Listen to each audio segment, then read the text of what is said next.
이 시간 말씀 받겠습니다.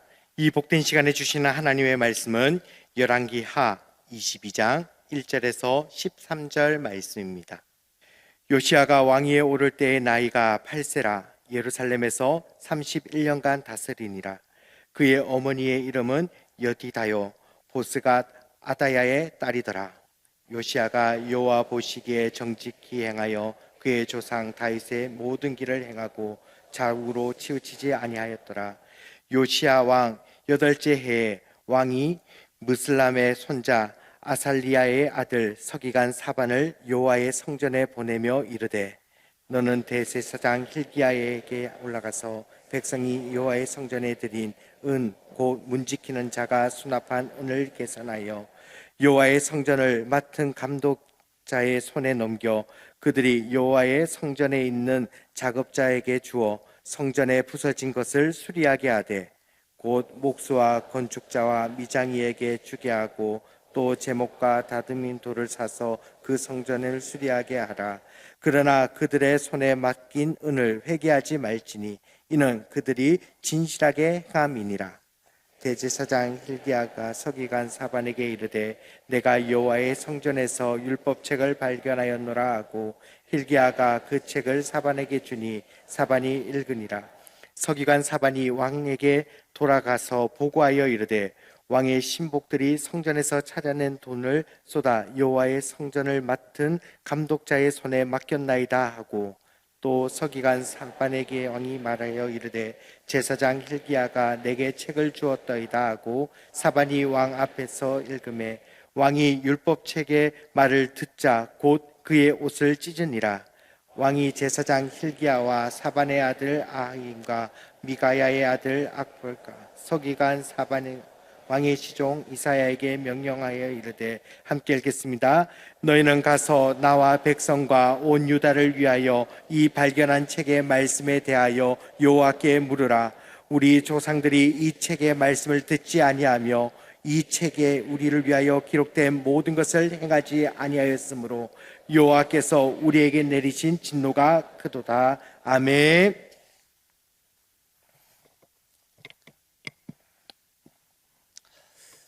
교회의 배려로 우리 교회에서 6년 이상 사역하셨던 우리 목사님들께서 저를 포함한 10분이 우리 종교개혁제를 탐방할 수 있는 기회를 얻었습니다. 정말 뜻깊은 시간들이었는데요. 개혁자들이 직접 사역했던 그 교회들을 돌아보면서 당시 잘못된 교권주의와 또 교황의 권위에 대항하여서 말씀의 권위, 성경의 권위를 지키기 위해 치열하게 몸부림쳤던 그 현장들을 우리가 하나하나 살펴보면서 나 자신과 우리 한국교회 그리고 우리 미래 세대를 생각하며 기도할 수 있었던 그런 뜻깊은 시간이었습니다. 먼저 체코에 갔었는데요. 인상 깊었던 한 교회가 있었습니다. 보헤미아 종교개혁자 얀 후스가 1402년부터 12년간 체코어로 말씀을 전했던 교회입니다. 그곳에서 우리가 이 외관의 모습이고요. 안쪽에 들어가면 성전의 모습들이 이렇게 생겨져 있습니다. 보통 이제 중세시대의 교회의 모습을 살펴보면은 굉장히 화려하고 굉장히 스테인리스 글라스가 아주 화려하게 장식되어져 있지만은 개혁교회들은 이처럼 좀 소박한 모습을 보이고 있다는 것을 볼 수 있었습니다. 그곳에서 또 제가 기도하였는데요. 네. 기도도 하면서 야누스의 영성을 제게 주시옵소서 그렇게 기도도 하면서 복된 시간을 가졌습니다. 또 독일에 가서 우리가 잘 알다시피 루터가 종신소원을 하고 또 음악의 아버지 바흐가 또 성가대 지휘를 하였던 또 바흐의 무덤이 있었던 그 성 토마스 교회도 우리가 방문하게 되었습니다. 이게 토마스 교회의 외관이고 그 앞에 이러한 동상이 있습니다. 이게 바흐의 무덤이고요. 성당 안에는 이처럼 이러한 위대한 인물들의 이러한 무덤들이 다 있습니다.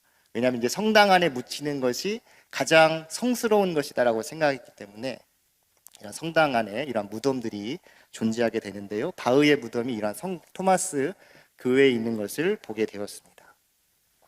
또 다른 사진을 보시면 1526년부터 루터가 사망할 때까지 살았던 비텐베르크의 루터 하우스가 비텐베르크에 있는데요. 이곳에서 우리가 루터의 일생을 다시 한번 돌아볼 수 있는 기회가 되었습니다. 루터의 조각이 또 이렇게 다음 사진 보시면 루터의 조각이 이렇게 새겨져 있습니다. 또 우리가 잘 알고 있는 95개조 반박문으로 유명한 비텐베르크 성체교회, 이곳에서 우리가 이제 같이 구호도 외치고 이렇게 사진도 찍었는데요. 종교개혁의 도화선이 되었던 비텐베르크 성당 앞에 반박문을 붙였던 장소입니다. 그곳에는 마틴 루터의 무덤과 마틴 루터의 친구였던 멜랑 히톤의 무덤이 함께 존재하고 있습니다. 여기에서 우리 또 같이 사진을 찍었던 사진들입니다. 비텐베르크 성체교회의 외관은 다음과 같습니다.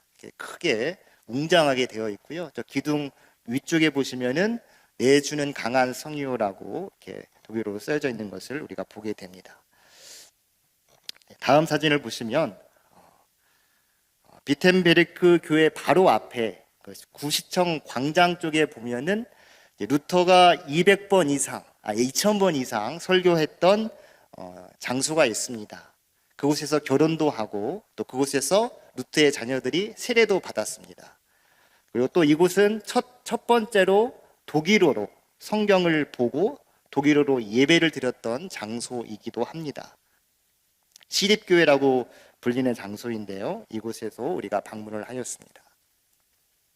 여기가 2000번 이상 루터가 설교했던 설교 단상입니다. 또 우리가 이제 칼뱅 우리가 빼놓을 수 없죠. 칼뱅이 25년간 목회했던 제네바의 생피에르 교회의 모습입니다. 시간이 한정되었기 때문에 우리가 다 이렇게 보여드릴 수는 없고요. 개혁자들의 이러한 숨결들을 느껴보고 또 그들이 사역했던 교회에서 우리 목사님들이 함께 찬송도 부르고 기도도 하면서 정말 깊은 감동을 받았던 복된 여행이었습니다. 오늘 저는 나의 신앙 기억이라는 제목으로 말씀을 전하기 위해서 이 자리에 여러분과 섰습니다. 신앙적으로 가장 어두웠던 시기에 개혁을 이루기 위해 몸부림쳤던 유다의 왕 요시야, 또 가장 어두웠던 중세 암흑기에 말씀의 권위를 내세우면서 그 당시에 가장 큰 절대 권력을 가졌던 교황의 권위에 맞섰던 개혁자들의 모습을 통해 느꼈던 것을 중심으로 오늘 말씀을 함께 나누기를 원합니다. 유다야의 16대 왕이었던 요시야는 왕으로 즉위될 때 나이가 8살에 불과했습니다. 그의 아버지가 유다의 왕국의 15대 왕이었던 아몬 왕이고요. 그의 할아버지가 14대 왕 므낫세입니다. 요시야는 갑작스럽게 신하에게 죽임을 당했던 아버지를 이어서 8살에 왕위에 오르게 됩니다. 그런데 그의 할아버지인 므낫세 왕은 악한 왕으로 악명이 높았던 유다의 왕이었습니다. 하나님께서 친히 함께 하시겠다라고 약속하신 거룩한 예배의 처소, 그 예루살렘 성전 마당에 이방 신에게 제사를 드리는 제단들을 만들어 놓고 해와 달과 별을 경배하는 산당을 지었던 사람이 바로 므낫세 왕입니다. 또한 음란한 이방 신이었던 바알과 아세라 상을 숭배하기 위해서 남금 목상을 성전에다가 세우기도 했던 왕이 바로 므낫세 왕, 그의 할아버지였습니다. 참 못됐죠.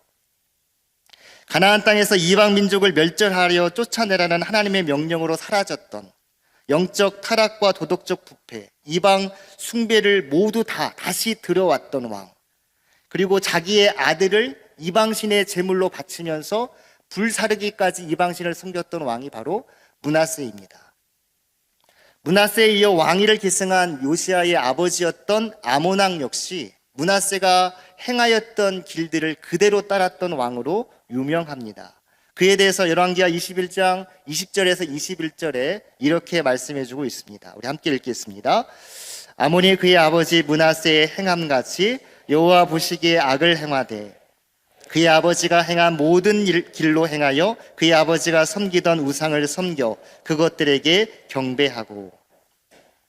왕위에 오를 때 8살에 불과했던 요시야는 이방신에게 산 자식을 제물로 드렸던 므낫세 왕과 아몬 왕의 죄악을 어린 나이에 직간접적으로 경험하였을 것입니다. 어린아이에 불과하였겠지만은 삼촌 중에 한 명이 혹은 그의 형제 중에 한 사람이 이방신을 섬기는 제단 위에 올려져 불태워져 버리는 그 끔찍한 모습을 어쩌면 직접 목격했을지도 모릅니다. 그 참담한 죄악의 현장에서 자라났던 요시야가 8살이 되었을 해에 즉위하고 그 후 31년간 유다를 다스리게 되는데요. 그의 인생에 대해서 성경은 다음과 같이 2절에서 평가해주고 있습니다. 우리 2절 말씀 함께 하겠습니다. 요시야가 여호와 보시기에 정직히 행하여 다윗의 모든 길로 행하고 좌우로 치우치지 아니하였더라. 여러분, 이 평가 정말 예사롭지 않은 평가입니다. 사악한 할아버지와 아버지 밑에서 태어나서 불과 8살에 즉위한 왕 요시야, 그에 대한 하나님의 평가가 바로 이러했다라고 하는 것입니다. 북이스라엘 왕조의 왕이 19명이고 남유다 왕국의 왕이 20명입니다. 도합 39명의 왕이 역대기서에 기록되어져 있는데 그 왕들, 그 이스라엘과 유다를 다스렸던 수많은 왕들 가운데 하나님으로부터 이러한 인정을 받았던 왕은 찾아볼 수가 없습니다. 선한 왕들이 몇몇 있었죠. 히스기야 왕도 우리가 잘 아는 그러한 왕 중에 한 명입니다. 하나님께 인정받았던 왕들이 몇몇 있었지만 하나님으로부터 이처럼 아무런 오점 없이 칭찬받았던 왕은 요시야 왕 한 사람밖에 없습니다. 그렇다면 어떻게 사악한 조부와 부친 밑에서 이와 같은 요시야와 같은 칭찬받는, 하나님께 인정받는 왕이 태어날 수 있을까? 어떻게 요시야가 그렇게 하나님께 인정받는 왕이 될 수 있었을까? 무엇이 그를 하나님이 인정하시는 왕으로 만든 것일까? 우리는 본문을 여러 번 읽어보고 또 묵상해 봐야 할 것입니다. 그래서 오늘 본문의 내용이 그대로 기록되어 있는 역대하 34장, 병행구절이라 할 수 있는 역대하 34장을 찾아보면 그 중에 오늘 본문에 없는 추가된 설명이 34장 3절에 이렇게 기록되어져 있습니다. 우리 함께 읽겠습니다.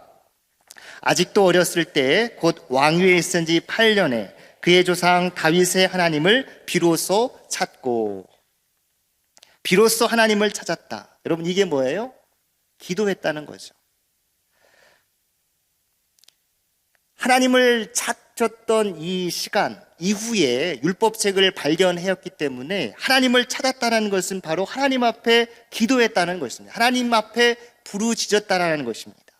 왕위에 있은 지 8년에 곧 그의 나이 16세 되던 그때에 그의 조상 다윗의 하나님을 비로소 찾았다는 그 언급을 역대기에서는 말씀해 주고 있습니다. 8살의 왕이 된 요시야는 자신 스스로 독립적 판단과 결정을 할 만큼 성장한 16살 되는 해에 비로소 하나님을 찾기 시작합니다. 신앙의 결단을 내렸다는 것이죠. 당시 이스라엘 사람들의 성인의 기준이 20살이라고 한다면 그의 나이 16세였기 때문에 성경은 아직 어렸을 때라는 표현을 쓰고 있습니다. 16세가 되는 그 해에 요시야는 하나님을 찾기 시작했습니다.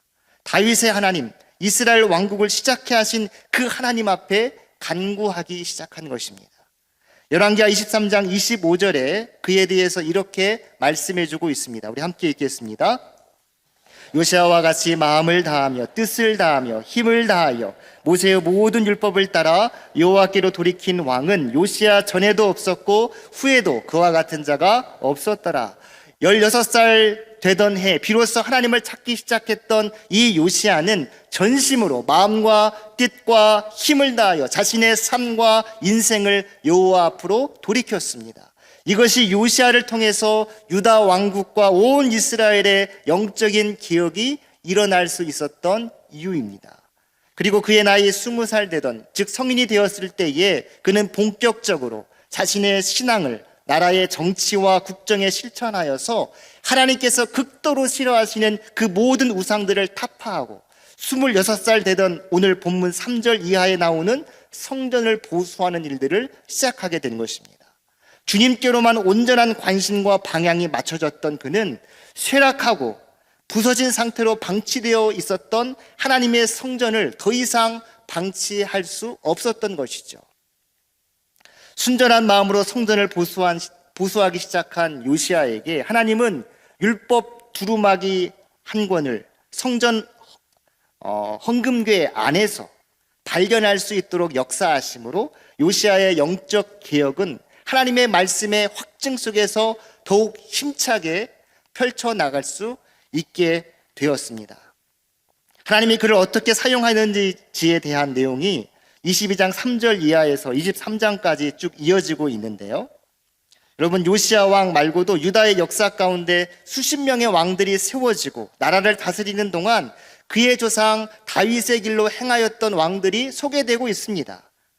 우리가 알고 있는 아사 왕이나 요아스, 아마사, 우시야, 요담 이러한 왕들이 다윗의 길로 행하였던 선한 왕들 가운데 한 명입니다. 하지만 좌우로 치우치지 않았다는 평가는 요시야만이 유일한 평가였습니다.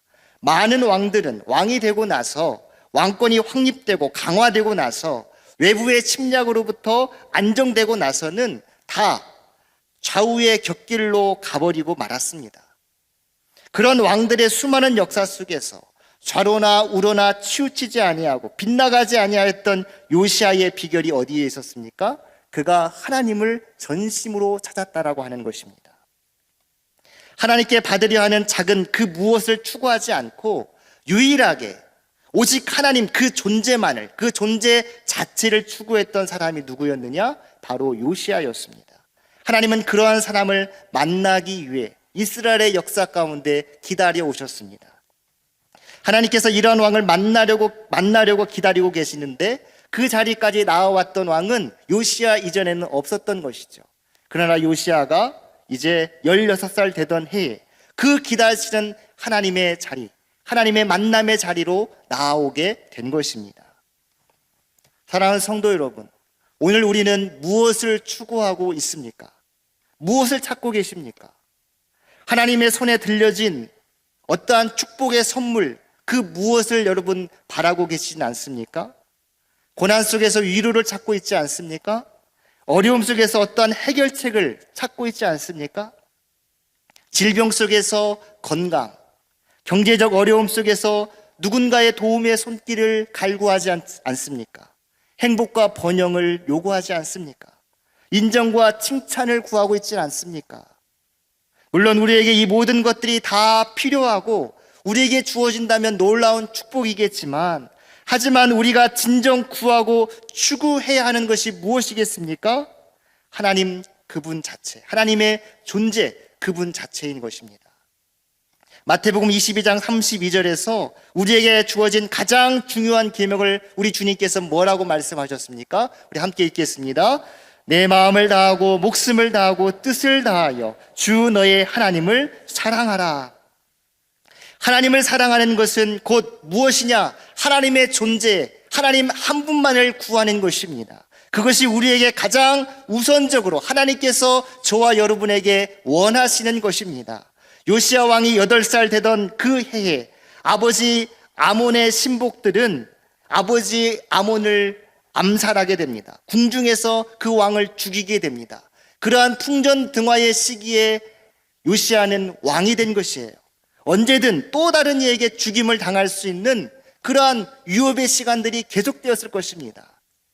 그 깊은 시련의 시간들이 흘러 그의 나이 16살 되던 해에 요시야는 하나님의 선물, 하나님의 손에 주어진 어떠한 선물이 아닌 하나님 그분 존재 자체를, 하나님만을 진심으로 찾고 구하였던 것이죠. 하나님께서는 기도하며 하나님을 찾았던 이 요시야를 위해서 율법의 말씀을 헌금궤에서 발견하게 하셨고, 또 하나님의 말씀을 들려주셨고 참된 변화의 방법과 과정으로 그를 인도해 주셨습니다. 결국 말씀 가운데 훈련시키시고 준비시키셔서 유다 왕국을 위한 영적 개혁과 변화의 도구로 하나님은 요시야를 사용하신 것이죠. 요시야와 동시대에 사역했던 선지자가 에레미야 선지자입니다. 요시야가 죽임을 당하였을 때, 죽게 되었을 때 에레미야는 요시야의 죽음에 대해 슬퍼하며 그를 위한 애가를 손수지어 그 슬픈 노래를 온 백성과 더불어 부르게 하였습니다. 역대하 35장 25절에 그때의 모습을 이렇게 기록해 주고 있습니다. 에레미야는 그를 위하여 애가를 지었으며 모든 노래하는 남자들과 여자들은 요시야를 슬피 노래하니 이스라엘의 규례가 되어 오늘까지 이르렀으며 그 가사는 애가 중에 기록되었더라. 그럼 에레미야 애가를 통해 불려졌던 그 애가의 내용이 무엇이었겠습니까? 에레미야 29장 12절 13절에서는 그 내용을 이렇게 말씀해 주고 있습니다. 우리 함께 읽겠습니다. 내게 부르짖으며 내게 와서 기도하면 내가 너희들의 기도를 들을 것이요 너희가 온 마음으로 나를 구하면 나를 찾을 것이요 나를 만나리라. 아멘. 온 마음으로. 요시야가 죽은 이후 시간이 지나 하나님께 심판을 받아 바벨론 포로 생활 중에 있었던 이스라엘 백성들에게 하나님께서는 요시야에게 주셨던, 또 에레미야에게 주셨던 그 약속을 이렇게 해주셨습니다. 그 포로의 생활의 그 바닥에서라도 나를 온 마음으로 구하고 찾게 된다면 내가 너를 만나줄 것이다. 하나님을 온 마음으로 구하는 자를 하나님은 만나주십니다. 우리의 기도를 들어주십니다. 전심으로 하나님을 사랑하는 자의 앞길을 인도하여 주십니다. 살아갈 하나님의 말씀을 공급하시고 가르쳐 주십니다. 세상 속에서 이겨낼 힘과 그 능력을 우리 하나님께서 공급해 주시는 것이죠. 세상을 변화시키는 하나님의 도구로 우리를 사용하시는 것입니다.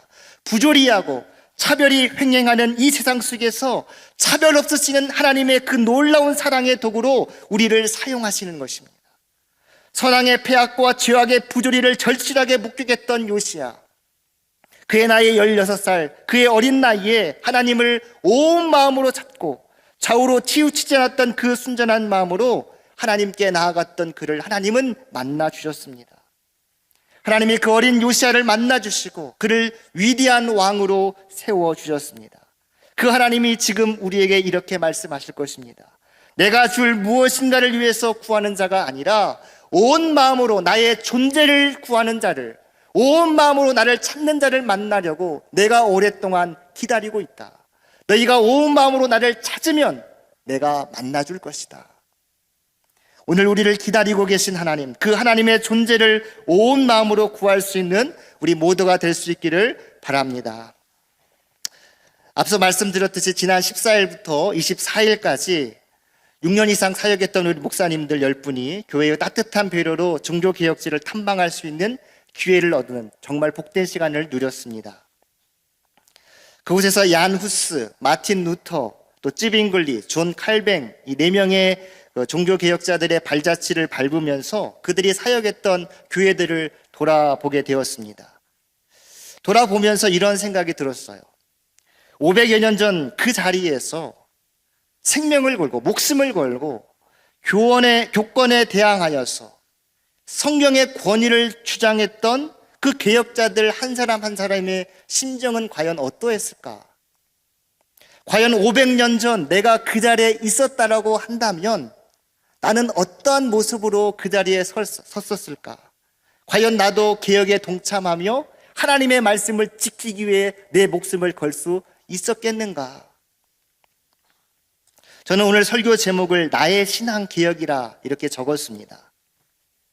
여러분, 교회가 또 내가 개혁을 이루기에 가장 중요한 것이 무엇일까요? 교회 개혁이라는 말, 종교 개혁이라는 말, 시대를 바꾸는 이야기 아니겠습니까? 이런 말은 굉장히 거창한 말처럼 들려서 감히 내가 이것이 가능할까 이런 생각을 할 수 있겠는데, 저는 개혁자들의 발자취를 밟으며 계속해서 내 머릿속에 맴돌았던 생각이 이런 것이었습니다. 교회의 개혁은, 한국교회의 개혁은 다른 데서 시작하는 것이 아니라 나의 내면에서부터 시작되는 것이다. 이런 생각이 계속 내 머릿속에 맴돌았습니다. 여러분, 종교개혁의 핵심이 무엇이었을까요? 이번 종교개혁지 유럽 탐방을 통해 더욱 집중해서 볼 수 있었던 인물이 바로 마틴 루터였습니다. 저는 마틴 루터의 어린 시절부터 무덤에 이르기까지의 여정 중에서 그 중요한 역사적 길목의 현장들을 몸소 밟으면서 또 밤에는 숙소에서 루터라는 영화를 보면서 루터의 삶에 더 관심이 가고 루터에 대한 궁금증이 생겼습니다. 루터가 너무 존경스럽더라고요. 여기 루터 배지도 제가 달았습니다. 루터 목걸이도 제가 사왔습니다. 지금 우리 목사님들은 그 자리에서 그걸 못 사가지고 마음을 아파합니다. 우리는 칼뱅의 후예다라고 해서 칼뱅 자리에서 뭔가를 얻으려고 했는데 칼뱅은 나의 묘지조차도 남기지 말라라고 해가지고 아무것도 남기지 않았습니다. 아무것도 못 사와가지고 저만 이렇게 수혜를 입었습니다. 아무튼 당시 절대 권력이라고 할 수 있는 교황과 또 신성 로마 제국의 황제였던 칼 5세, 그 앞에서 당당히 맞설 수 있었던 궁극적인 이유가 무엇이었을까? 그래서 신학교에 다니면서 제가 읽었던 그 마틴 루터의 글들, 그리고 책들을 좀 찾아서 좀 읽어볼 수 있는 시간을 가졌습니다. 그 중에서 루터가 쓴 시편 강해가 있습니다. 그의 시편 강해 중에서 시편 119편을 강해했던 그 글이 있는데 그 글을 보면서 이것이구나 하는 것을 발견하게 되었습니다. 오늘 말씀과 연결해서 함께 생각해 보길 원하는데요. 마틴 루터는 시편 119편을 강해하면서 진정한 신앙인이 되려면 이 세 가지가 꼭 있어야 된다 이렇게 말하고 있습니다. 마틴 루터가 시편 119편에서 강조한 진정한 신앙인이 되기 위한 세 가지는 무엇이냐? 첫 번째는 기도, 두 번째는 말씀 묵상, 세 번째는 시련입니다. 특이하죠? 시련. 첫 번째는 뭐라고요? 기도, 두 번째 말씀, 세 번째는 시련. 이 세 가지가 꼭 있어야 된다. 그러할 때 진정한 신앙이 될 수 있고 진정한 나의 신앙의 개혁을 이룰 수 있다라고 말하고 있습니다. 우리가 이 이야기를 들으면 이건 우리 한국교회 성도들이 그동안 너무너무 잘 해왔던 것이다 이렇게 생각할 수 있을 거예요. 세계 어느 나라를 다녀도 한국교회 성도들만큼 기도를 많이 하는 사람들이 없습니다. 또 성경을 많이 연구하고 많이 알고자 노력하는 성도들도 그렇게 없는 것 같아요. 또 한국교회 성도들은 과거 구한말, 또 일제강점기, 한국전쟁을 겪으면서 수많은 시련들을 겪었지 않습니까? 시련 속에서 정련된 믿음을 가진 게 우리 한국교회 성도입니다. 그래서 이 세 가지는 우리가 다 잘하고 있다 이렇게 생각하기 쉬운데 마틴 루터가 이야기하는 기도와 말씀 묵상 그리고 시련이 무엇인가 하는 것을 우리가 잘 살펴보면은 우리가 꼭 그렇게 잘하고 있는 것은 아니구나 이걸 깨닫게 됩니다. 루터에 따르면 첫 번째 기도라고 하는 것은 자기 자신의 분별력과 이성에 대하여 절망하는 겁니다. 그래서 골방에 들어가서 겸손히 성령의 인도를 구하는 태도, 이것이 바로 기도다 이렇게 말하고 있습니다. 내 지성과 내 경험이 죄악으로 물들어 있기 때문에 제대로 기능하지 못하고 있다. 이것을 철저하게 인정하라는 것이에요. 그게 기도의 핵심이라는 것입니다. 루터와 칼뱅을 비롯한 모든 개혁자들은 이처럼 치열한 기도의 골방이 있었습니다. 루터는 95개조 방방문을 비텐베르크 성체교회 문 앞에 내걸고 그 이후 수많은 생명의 위협을 겪게 됩니다. 그를 파문하여 더 이상 자신의 생명을 보호해줄 어떠한 누구도 없다라고 하는 그 두려움에 그는 휩싸이게 됩니다. 그가 내건 방반문의 내용을 철회하게만 하면 아무 문제가 없을 거라는 것을 누구보다도 루터는 잘 알고 있었습니다. 이에 대한 수많은 유혹과 회유도 있었습니다. 보름스 제국회의에서 철회 후 요청을 받은 루터는 하루의 시간을 더 달라고 요청한 이후에 깊은 기도의 골방으로 들어가게 됩니다.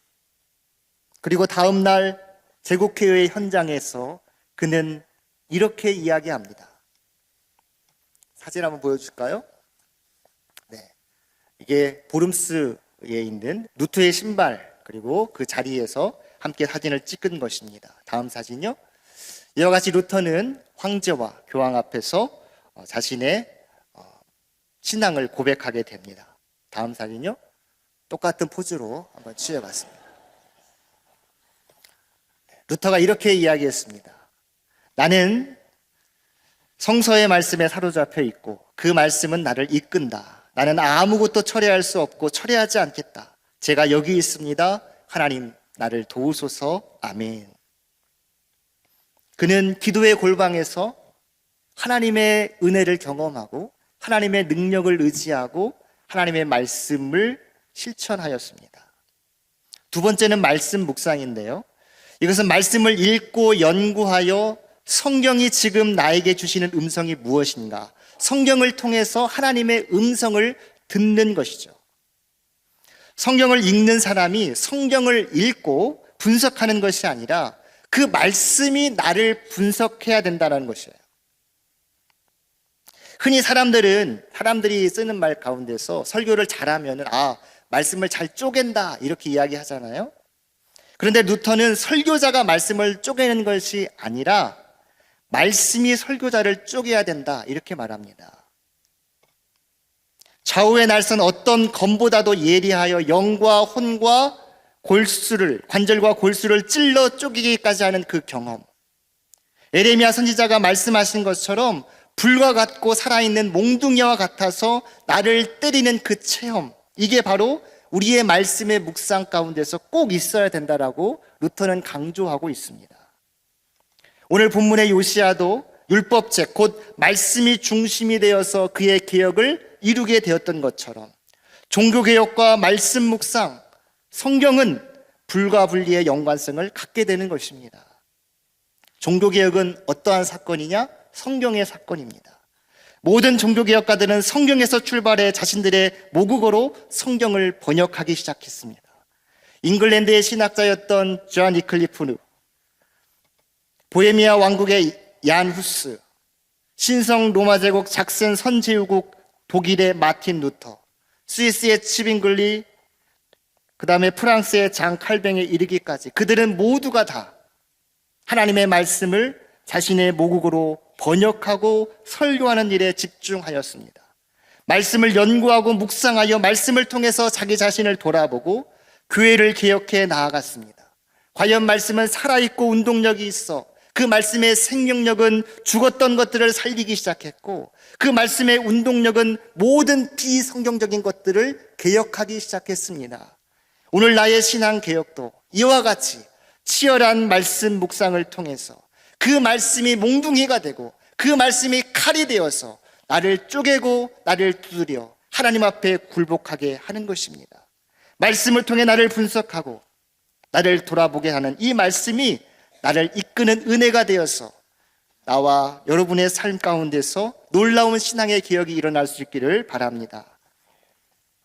세 번째, 시련이라고 하는 게 좀 어려운 이야기인데요. 이것은 고난, 시험, 유혹, 번민으로 번역될 수 있습니다. 시편 119편 71절에 이렇게 말씀합니다. 우리 함께 읽겠습니다. 고난당한 것이 내게 유익이라. 이로 말미암아 내가 주의 율법들을 배우게 되었나이다. 이 말씀은 우리가 고난을 통해서 말씀을 깊이 알게 된다는 뜻이 있습니다. 그런데 정반대의 뜻도 있습니다. 하나님의 말씀 때문에 시험을 받고 하나님의 말씀 때문에 때로는 번민하게 된다는 것입니다. 예를 들어서 에레미야 선지자가 이러한 말씀을 합니다. 하나님의 말씀을 받거든요. 그런데 그게 너무 자기 자신에게 시험거리가 되었던 거예요. 너무 말이 안 되는 거예요. 그래서 이렇게 하루는 고백합니다. 하나님, 나의 고통이 계속하며 상처가 중하여 낫지 아니함은 어찌 됨이니까? 주께서는 내게 대하여 물이 말라서 속이는 시내 같으리까? 여러분, 물이 말라서 속이는 시내가 무슨 뜻일까요? 이스라엘 땅의 시내는 건천입니다. 비가 오면은 시내가 생기는 것이고 또 비가 마르면 그 시내가 없어져 버려요.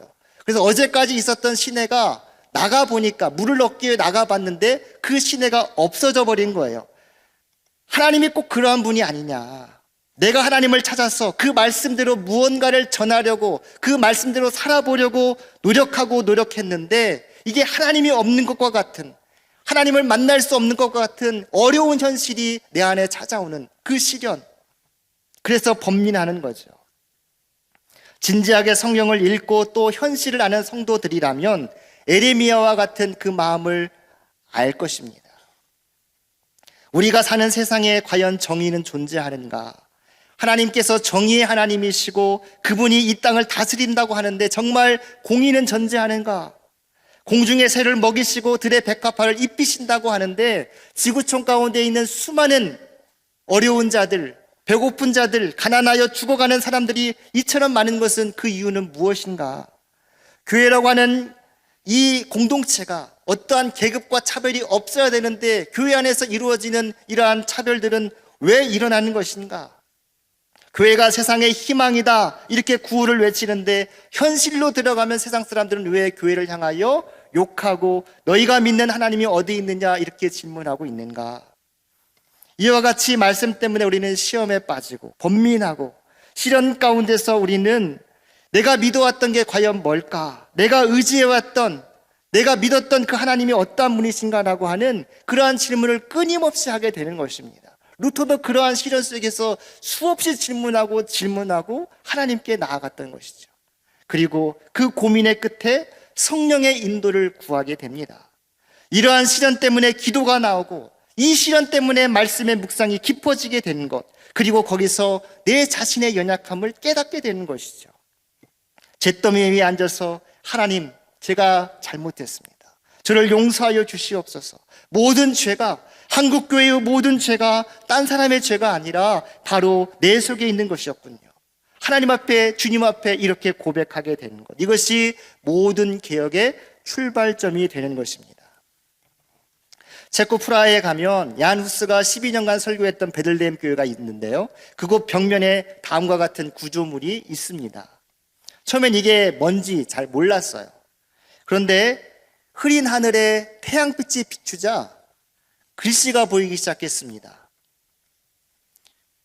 중세 암흑기 교황의 권위에 맞섰던 얀 후스, 그 베들레헴 교회의 자프라부드라고 하는 글씨가 이렇게 태양빛이 비추자 생기게 된 거예요.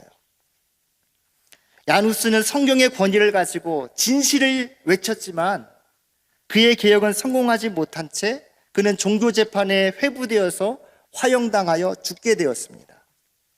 그러나 하나님의 시간표, 카이로스적 관점에서 역사를 본다면 그의 개혁은 결코 실패가 아니라 개혁의 물꼬를 트게 된 출발점이 되었습니다. 그로부터 100년 뒤 마틴 루터는 95개의 질문을 가지고 교회에 던졌고 교회에 도전했습니다.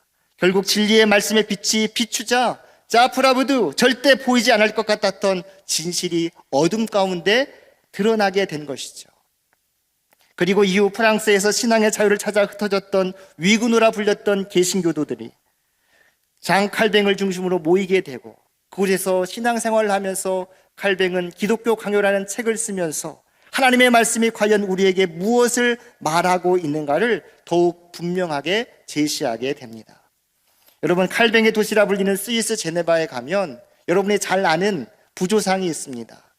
400주년 기념하는 그 길에 100m 길이의 종교개혁 기념비가 있는데 이 사진을 한번 보여주시면은 이 거대한 석상, 파렐과 칼뱅과 부처와 존 낙스의 석상 있는 그쪽에 포스트 테레브라스 룩스라고 하는 어두움의 후에 빛이 있다라고 하는 글이 적혀져 있습니다. 그렇습니다. 개혁자들의 삶에는 수많은 시련을 딛고 일어서야 했던 번민과 고뇌의 시간들이 있었습니다. 이해되지 않는 상황에 그 현실의 문제, 말씀대로 살려고 발버둥 치면 칠수록 더욱 옥죄어 오는 삶의 무게들은 아마도 그들의 연약함을 여실히 드러내게 할 수밖에 없었을 것입니다. 그러나 그들은 그때그때 기도하며 말씀을 묵상함을 통하여 성령의 인도하심을 바라보고 기다렸습니다. 결국 진실을 위한 그들의 몸부림은 어두움 후에 빛이 오는 듯 개혁을 이뤄내게 된 것입니다. 그러므로 사랑하는 성도 여러분, 오늘 주신 이 말씀처럼 우리에게 찾아오는 수많은 시련들을 통해서 내 처지를 깨닫고 세상을 바라보는 우리의 눈을 키우시고 그것 때문에 괴로워하고 번민하며 주저앉는 것이 아니라 기도하면서 주님 앞에 나아가 보시기를 바랍니다. 내 지성을 포기하고 말씀의 권위 앞에 모든 것을 내려놓을 수 있기를 바랍니다. 그러면 진정한 말씀의 세계로 들어가는 진짜 나의 신앙 개혁을 이루게 될 것입니다. 나의 신앙 개혁이 우리의 가정을 변화시키고 우리의 교회를 변화시키고 우리 조국 대한민국을 변화시킬 줄 믿습니다.